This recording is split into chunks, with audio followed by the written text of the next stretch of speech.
Gérard. Monsieur le Président, mes chers collègues, ma question s'adresse à Monsieur le Premier ministre. Alors que nos institutions régaliennes n'ont plus les moyens, vous vous engagez depuis le début de ce mandat dans des réformes qui confortent le désordre. Sur le terrain, les fonctions régaliennes que sont la sécurité, la justice, l'éducation ou la santé sont toutes au bord de l'implosion. Et voilà maintenant que la loi NOTRe vient poser plus de questions qu'elle n'apporte de solutions, avec un mépris des élus locaux mis en lumière dans les débats parlementaires, au motif que, je cite, « le Parlement a un pouvoir supérieur à celui des élus locaux ». Tout est dit.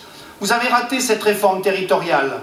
Ce texte ne répond pas aux problèmes liés au millefeuille territorial, il ne clarifie pas les compétences et, faute de dialogue, il crée un malaise profond dans le monde rural.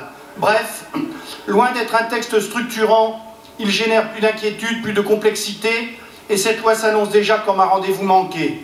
Les élus régionaux, départementaux, les maires, le monde rural sont en colère. Ils ont raison de l'être, car ce projet de loi dont l'objectif initial était la suppression du département au profit de régions puissantes remet avant tout en cause l'équilibre qui prévalait entre communes et intercommunalités et vise à éloigner la décision du lieu où elle s'appliquera.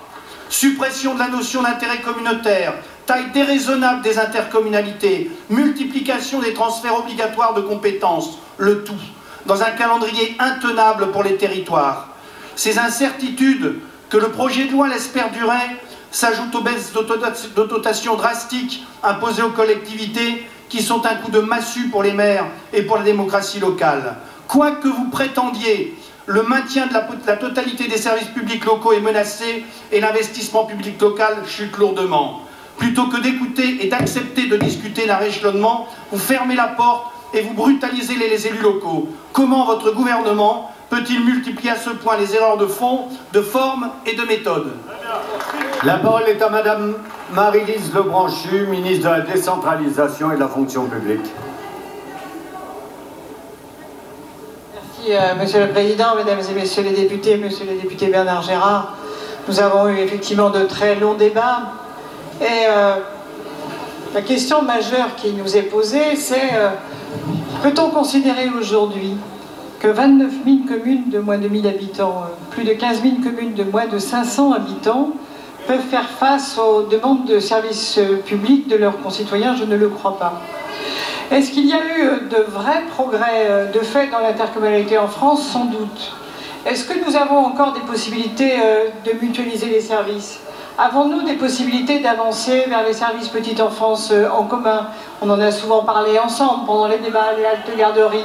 Avons-nous les moyens de répondre au fait, monsieur le député, que nos syndicats locaux, par exemple, dont les budgets sont de 17 milliards d'euros, ont dans ces budgets 9 milliards d'euros de frais de fonctionnement, lorsque très souvent leurs périmètres sont proches des établissements publics intercommunaux.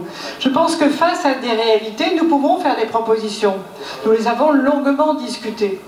Les départements ont été maintenus et gardent grandes compétences, puisqu'il s'agit des collèges, des routes, et sans doute, et c'est très important, des solidarités territoriales.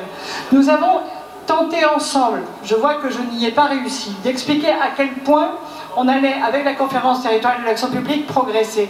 Mais je crois, monsieur le député, que le pire serait de dire à l'ensemble des maires ruraux, en particulier des communautés de communes rurales, qu'ils pourront progresser en termes de services publics sans l'intercommunalité, sans l'effort des uns et des autres. Ça, c'est vraiment considérer qu'il faut rester immobile, ne rien toucher, que tout se passera bien demain, non. Nous avons besoin de progresser, de moderniser, de faire en commun. Et très honnêtement, après 140 déplacements, monsieur le député, je crois que les choses avancent. La parole est à monsieur Gaby Charroux.